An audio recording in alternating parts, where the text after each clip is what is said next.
Olá, turma, tudo bem com vocês? Mais uma aula de Química Geral. Nós vamos estudar hoje o ciclo de Born-Haber.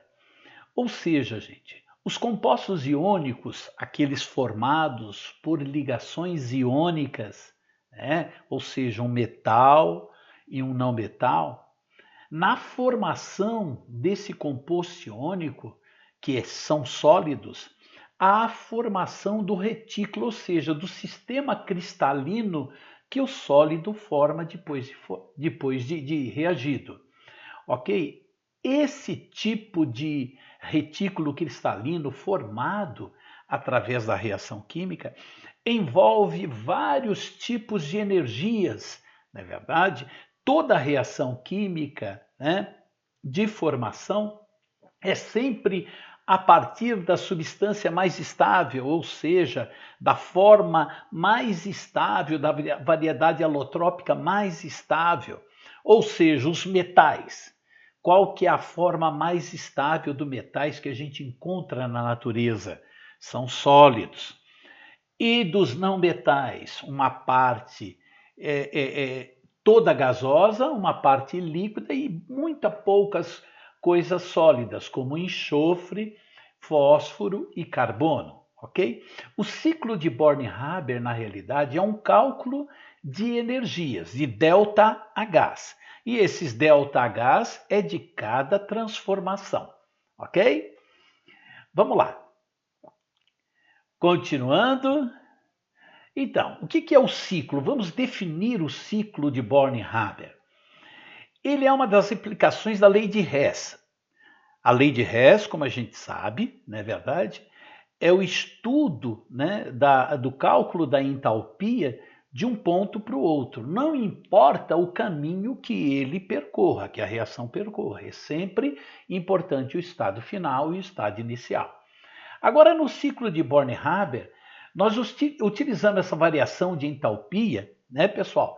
Sempre avaliando sempre na questão a determinação, né, que a gente fala aqui, da variação, que é o ΔH de uma reação química, onde através dele pode-se mensurar indiretamente outras formas de energia.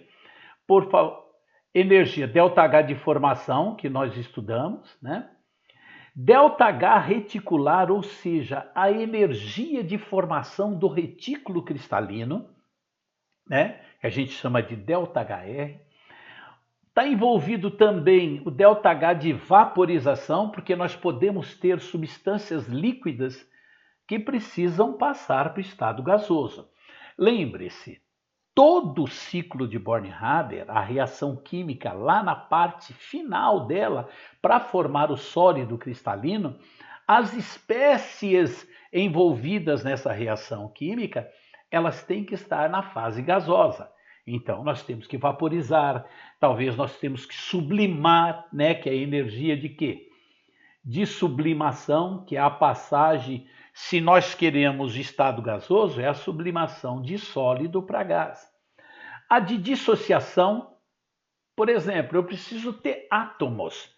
Eu preciso ter átomos e não posso ter moléculas reagindo. As moléculas têm que dissociar, separar. Então vai existir uma energia que é chamada de energia de dissociação, né, que a gente fala aqui, energia de dissociação, ou separação, que eu coloquei aqui, mas entre aspas, né, para a gente poder entender um pouco melhor. A gente precisa também a energia de ionização, ou seja, os átomos lá em cima, eles precisam estar ionizados, ou seja, com íon positivo ou com íon negativo. Só que a energia de ionização, a gente caracteriza ela somente para o cátion, ou seja, para o metal, que se transforma em íon positivo. A energia em que forma o ânion é chamada de energia de ganho de elétrons ou energia de afinidade eletrônica. É uma energia em que o átomo recebe o elétron e emite essa energia aí. É chamada de energia afinidade eletrônica. Vamos lá. Então vamos lá. Relembrando, o ΔHF é a variação da entalpia de formação. É aquela envolvida na formação de uma substância iônica. ΔHR, como nós temos aqui, o ΔHR, ele é a variação da energia reticular. Como eu disse, é aquela envolvida na formação do retículo de um sólido iônico. A energia também de vaporização é aquela envolvida na mudança de estado físico líquido para gasoso. Como as espécies vão reagir lá em cima somente no estado gasoso, então se a substância estiver no estado líquido, ela tem que ser vaporizada. Se ela estiver no estado sólido, ela vai ter que sofrer sublimação, ou seja, o ΔHS, que é a energia de sublimação que passa do estado sólido para o gasoso. É a maioria dos metais, né? Alumínio, cálcio, sódio, eles são sólidos no estado fundamental. Então, para eles poderem reagir, eles precisam estar na forma gasosa. Então, nós precisamos ter essa energia de sublimação. Depois nós temos a energia de dissociação, ou seja, nós temos moléculas também em estados fundamentais. O2, N2, cloro 2, flúor 2. Então, essas substâncias precisam ser separadas em átomos. E aí nós precisamos de uma energia, que é a quebra da ligação, que é a famosa energia de dissociação. Nós temos também a energia de ionização, ou seja, os átomos, as espécies na ligação iônica, elas precisam ter formado os íons. Os íons são formados na fase gasosa. Então, como eles são formados na fase gasosa, só um minutinho, por favor. Só um minutinho que eu vou ligar a bateria aqui que eu esqueci. Um minuto só, por favor. Ok. Então, essa energia de ionização, para a formação do íon positivo, ou seja, para você poder remover aquele elétron da última camada, existe uma energia, um gasto de energia, essa é chamada energia de ionização. É lógico, para aqueles cátions que formam cátions monovalentes e que têm uma energia só. Agora existem cátions bivalentes que você precisa retirar um elétron, depois retirar o outro, não é verdade? E assim por diante. Essas energias têm que ser contabilizadas também, depende da valência do metal. E a energia de ganho de elétrons, que é a energia de afinidade eletrônica, ou seja, é aquela energia em que o ânion recebe o elétron, ela está envolvida também nesse processo do ciclo de Born-Haber. Olha que interessante. Vamos ver. Eu tenho aqui uma reação química onde eu vou ter o potássio sólido, que é a espécie, mais o bromo líquido, formando o KBr sólido. Tá certo? Olha aqui entra meio, né? Porque ali só tem um bromo. Essa reação é, na realidade, a formação do KBr sólido. Então ela sai daqui para cá. Mas olha quantas energias estão envolvidas. Primeiramente, olha bem, eu preciso pegar o potássio, que é um metal, e transformá-lo na fase o quê? Gasosa. Então eu vou gastar uma energia aqui que a gente chama de ΔH de sublimação. Beleza? Eu sublimei o sólido para gasoso. Beleza? E daqui continuou o bromo líquido, mas só que daqui para cá, olha, daqui para cá, o bromo passou a ser o quê? Líquido, ele passou a ser para gasoso. Então, essa energia aqui chama-se ΔH de vaporização. Eu vaporizei o bromo, que estava líquido, para o estado gasoso. Muito bem. Olha que interessante. Então, aqui eu tenho K gasoso, não é verdade? E aqui eu tenho quem? O bromo gasoso. Beleza? Eu dissociei. tá certo? Dissociei os dois. Então a gente nota que essa energia daqui para cá foi uma energia em que, o que aconteceu? O potássio gasoso se transformou em íon potássio. Então, essa energia é energia de ionização, tá certo? Essa energia aqui, pessoal, de cá gasoso para cá, é que a energia que a gente fala de dissociação, ou seja, o ΔH de dissociação, ou seja, eu separei o bromo 2 em bromo gasoso. Então eu tenho de vaporização e depois eu tenho de dissociação. Eu separei ele. Então eu tenho um bromo, porque eu entrei com meio mol dela. Beleza? E aqui, daqui para cá, eu tenho esse cara e esse cara aqui. Só que o bromo, ele para se transformar em ânion, ele precisa ganhar um elétron. Essa energia aqui é aquele famoso ΔH de ganho de elétron ou de afinidade eletrônica. Ela é negativa porque ela está para baixo, ela está contrário. As energias azuis são todas negativas, né? Positivas. E as energias de ganho de elétron são processos exotérmicos. Agora, daqui para cá, esses dois se encontram e vão formar o KBr, o que a gente chama de KBr sólido. É a energia reticular, é o ΔH que a gente chama ΔH de rede, que muitas vezes é utilizado o símbolo U0. Tá ok? Esta é a representação gráfica de todas as energias envolvidas no processo. Mas vamos facilitar, vamos lá. Olha bem, quais as energias envolvidas, por exemplo, na mudança de estado físico? Aqui tem um ΔH de quê, gente? Que a gente viu de fusão, que é de sólido para líquido. Aqui nós temos nosso ΔH de quê? De vaporização, nós utilizamos. Sempre nós passamos isso aqui para gás, não é verdade? Ou vapor. Aqui nós temos de liquefação. Nós não vamos estudar o inverso, porque todas as reações químicas, elas vão acontecer sempre no estado o quê, gente?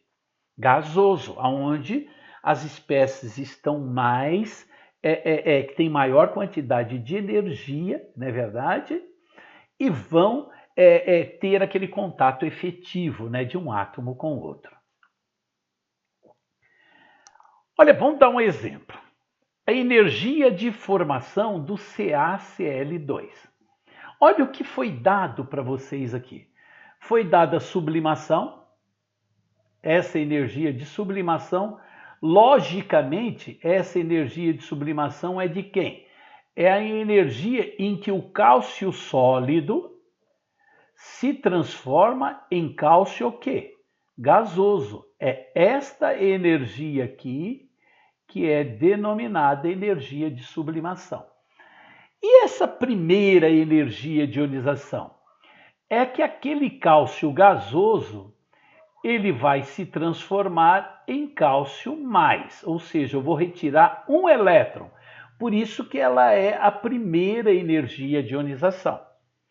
Esta daqui é aquele cálcio gasoso mais em que eu vou tirar outro elétron e ele vai se transformar em cátion 2, cálcio mais 2 gasoso. Você vê que a segunda energia de ionização é bem maior. É lógico, se tirou um elétron, você diminui o raio da espécie. Então, a força de atração do núcleo é maior. Por isso que essa segunda energia é sempre maior. Aqui tem a energia, a famosa energia de dissociação. É dissociação de quê? Geralmente as moléculas de cloro, elas estão no estado gasoso, elas precisam se tornar atômica, ou seja, 2 cloros gasoso. Ou seja, pessoal, eu preciso quebrar isso daqui e deixar essas duas espécies aqui, mais no estado gasoso. É chamado de energia de dissociação. A de afinidade eletrônica. Cada átomo de cloro gasoso, né, se eu tenho 2, eles vão receber, se cada átomo de cloro ganhar 1 elétron, eles vão receber 2 elétrons e eu vou ter 2 cloros menos. Gasoso, sempre na espécie gasosa. Então, essa energia envolvida aqui é chamada de energia de afinidade eletrônica. E a ΔH de formação é esta daqui. É o ΔH de formação do cálcio sólido para o cloro gasoso, dando CaCl2. Olha que interessante. Você viu as energias envolvidas na formação do CaCl2? Então, muito importante, hein? Continuando, olha lá. Aqui eu exemplifiquei os passos. A primeira coisa do ciclo de Born-Haber que você tem que fazer, o primeiro passo, é identificar o estado físico da substância que está reagindo na temperatura ambiente. Nós sabemos que a maioria dos metais se encontram no estado sólidos e monoatômicos, ou seja, gente, eu tenho cálcio, sódio, alumínio, ou seja, magnésio, etc. Sempre monoatômico. Enquanto que a maioria dos gases são diatômicos, com exceção de quem? Do enxofre, carbono e sólido, enxofre, carbono e fósforo, que se encontram sempre no estado sólido e monoatômicos. Agora o restante, olha, H2, I2, Br2, cloro 2, N2, oxigênio 2, flúor 2, todos são moléculas diatômicas. Se elas são diatômicas, elas precisam ser separadas, porque é os átomos que reagem para formar a substância. Entendeu o primeiro passo? Muito importante. O segundo passo, transformar todos os elementos envolvidos na ligação para o estado físico gasoso, como eu falei para você. Toda espécie só vai reagir no estado o quê?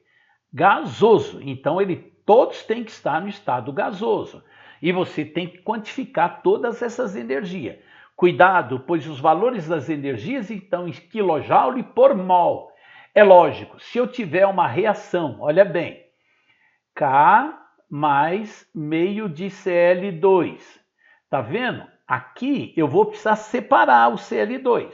Só que eu vou precisar separar só meio, ou seja, meio mol. Então, se está em kJ por mol, se for 100, para eu poder separar esse cloro 2, eu vou gastar 50.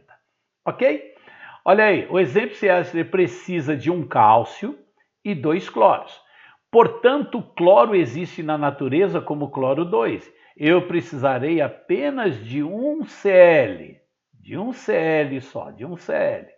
Se eu preciso se fôssemos utilizar Cl somente, perdão, aqui é 2 mesmo, tá certo. Eu preciso de 2. Então, somente precisaríamos da metade da energia envolvida, aqui nesse caso que eu falei aqui do potássio com meio de Cl2. Ok? Vamos lá, devagarinho e nós vamos aprender. Eu vou detalhar a reação. As energias envolvidas. Primeiro, o cálcio está no estado sólido e tem 2 elétrons na camada de valência, pois seu número atômico é 20, relembrando lá, né, 2882, camada de valência. Então, ele vai ter quantas energias de sublimação? Uma energia de sublimar, porque eu preciso passar o cálcio sólido para cálcio o quê? Gasoso. Mas depois eu preciso ter 2 energias de ionização, porque são 2 elétrons que ele tem. Então, eu preciso tirar 1 e tirar 2. Então, para eu ter sempre lá o cálcio mais 2 gasoso. Esse cálcio mais 2 gasoso precisa investir nele 2 energias de ionização, 2 ΔH. Já terminou para o cálcio. Agora, energias envolvidas para o cloro. O cloro está no estado gasoso já. Opa, que beleza, eu não vou precisar de energia para passar ele para o estado gasoso. E possui 7 elétrons na camada de valência, então cada cloro recebe o quê? 1 elétron apenas. Então ele vai ter o quê? A energia de dissociação, que é aquela em que o cloro 2, né, gasoso, ele se transforma em 2Cl gasoso. Eu separei ele, é energia de separação. E eu vou precisar de um ganho da primeira energia, do um átomo, e o ganho do segundo átomo. Então são dois átomos, cuidado. Se cada átomo recebe um elétron e eu tenho dois átomos, duas espécies lá para ganhar, para receber, então eu vou ter duas energias de ganho de elétron.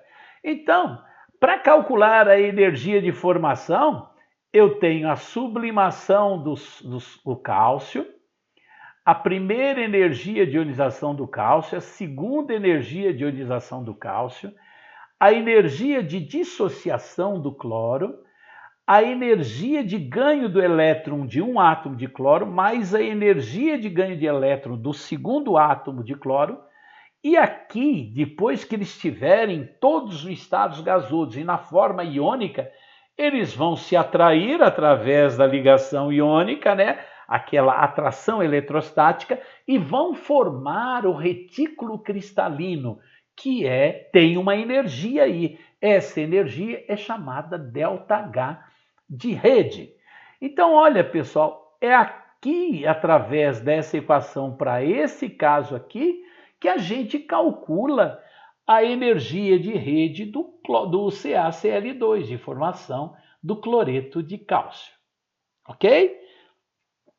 Vamos lá. Então, olha bem, eu tendo os valores, né? Eu tenho o valor do ΔH de formação, que foi dado. Eu tenho da de sublimação, da primeira energia de ionização, da segunda energia de ionização, da dissociação, do primeiro ganho. Opa, quando ganha elétron, você lembra que a seta desce? Então, o valor dessa energia aqui, ela será sempre o quê? Negativa. E aqui, como são duas, né, tem aqui, mais o ΔH de rede. Se eu quiser calcular o ΔH de rede, basta que eu passe tudo para lá. Aquilo já estava lá. Esse ficou negativo, esse ficou negativo, esse negativo, e esses que eram negativos ficaram o quê? Positivo. Então, eu tenho o valor aqui do ΔH de rede do CaCl2 sólido, calculado através das energias envolvidas e através do ciclo de Born-Haber. Vamos ver como que fica esse ciclo. Olha bem, voltando. O cálcio eu sublimei. É a primeira. Então, isso aqui é o ΔH de sublimação. Ele passou para o estado gasoso. É graficamente. O cloro 2 eu dissociei. Ah lá, ele já estava no estado gasoso, passou para 2Cl gasoso. Beleza. Daqui eu tenho a primeira energia de ionização e a segunda que eu tenho que somar para transformar o cálcio mais 2. Depois, esse 2Cl ele precisa de dois ganhos de elétron para se transformar em 2Cl-. E daqui para cá nós temos o ΔH de rede, que ele pode ser chamado também através de U0. Energia interna, ΔH, energia interna de rede, tá certo? Do CaCl2. E aqui eu tenho o ΔH de formação. Então, calculando, né, o ΔH de rede, nós calculamos anteriormente, deu este valor aqui em kJ por mol. Beleza? Olha este daqui. Este daqui, formação do AlBr3. Vamos lembrar, turminha. Eu vou mudar só a cor. Deixa eu ver aqui, não. Vamos mudar. Então, o alumínio, ele está sólido. E ele vai reagir com bromo. Bromo, ele sempre é bivalente, diatômico. E ele sempre está no estado líquido. Para se transformar em AlBr3 sólido. Olha que interessante, um alumínio, um mol. Só que aqui eu preciso de ter 3 meios, porque 3 meios vezes 2, que é 1,5 vezes 2, vai me dar 3 átomos. Ok? Então, essa reação. Então, quais as energias envolvidas para o alumínio? Sublimação. a primeira ionização, a segunda ionização e a terceira, porque alumínio, gente, ele é 3+. Então, eu vou ter 3 energias de ionização. Depois eu vou ter a vaporização do bromo, que ele vai de líquido para gasoso. Depois eu vou dissociar o bromo. E depois eu vou ter a afinidade eletrônica do bromo. E a energia de formação está aqui. E a energia de rede foi dada. Então ele quer que você calcule S ΔH de formação dessa substância. Olha que interessante. Vamos lá, cuidado. Energias envolvidas no alumínio. Eu sublimei, eu tirei o primeiro, tirei o segundo, tirei o terceiro, porque ele tem 3 elétrons. Tá certo? Então essas são as energias envolvidas no alumínio. No bromo, o bromo está no estado gasoso, o bromo está no estado gasoso e possui 7 elétrons. Vamos lá. Na camada, então ele vai ter o quê? A vaporização, aqui não é no estado gasoso, está no líquido. Opa, líquido.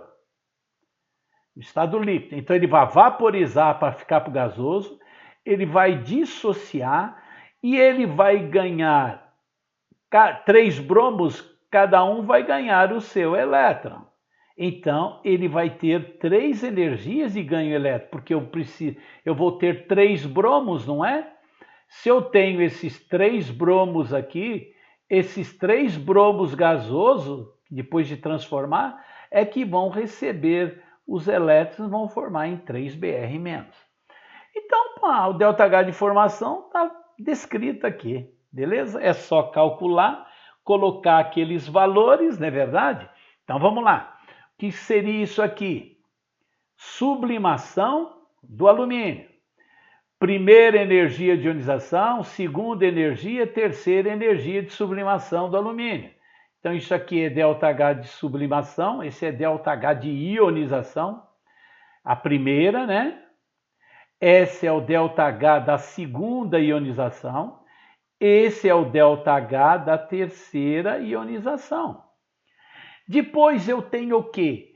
3 meios de dissociação, de vaporização. Eu vou vaporizar. Como é por mol, é 3 meios isso aqui. Depois eu vou passar ele estado gasoso, certo? Vamos voltar para ver esse 70, o que foi dado. É vaporização do bromo. Muito bem. Então vamos lá. Vaporizou. E aqui eu vaporizei. É o ΔH de vaporização. Aqui é o ΔH de dissociação. São 3 meios. Olha aqui, ó. 3 meios. Atenção sempre para os coeficientes. 3 meios. Depois, cada bromo vai receber um elétron lá. Por isso que tem 3 energias. E ele te deu a energia de rede. Como a energia de rede é para baixo, toda a energia de rede é negativa. Quais são exotérmicas? Energias negativas. Energias negativas. As energias negativas são quais? Ganho de elétron, né? Energia de rede e ΔH de formação. Essas 3 energias aqui são energias, são processos exotérmicos, ou seja, eles liberam calor. Então, daqui a gente calculou o ΔH de formação do AlBr3. Beleza? Muito bem, agora eu vou lá na mesa digitalizadora, só para vocês verem uma coisa aqui. Só um minutinho. Na mesa digitalizadora, vamos lá. Olha que interessante. Olha como nós teríamos graficamente isso aí. Então, o alumínio sólido foi sublimado, passou para o estado gasoso. Depois, daqui para cá, ele sofreu a primeira energia para se transformar em alumínio mais, não é verdade? Opa, vou pôr outra caneta aqui. Vou pôr a preta. Depois ele teve outra energia para se transformar em alumínio mais 2. Depois outra energia para se transformar em alumínio mais 3. Agora daqui para cá, vamos ver o bromo. Daqui para cá não teve, porque líquido, líquido. Opa! Daqui para cá, o que teve? O bromo líquido se transformou em bromo gasoso, então é energia de vaporização. Aqui eu separei ele, é energia de dissociação. Então eu tenho alumínio mais 3 gasoso e tenho 3 Br gasoso. Só que ele precisa ganhar elétron, por isso que são 3 valores da energia de ganho de elétron para se transformar em Br-. Agora eu tenho as duas espécies, através da atração eletrostática, eles vão formar o retículo cristalino de quem? Do AlBr3, através dessa energia que chama-se ΔH de rede ou ΔH reticular. Beleza? Nós vamos ter vários exercícios de aplicação, 3 exercícios de aplicação que seria interessante, né, que vocês fizessem para que nós possamos tirar as dúvidas sobre o ciclo de Born-Haber. Um abraço e bons estudos!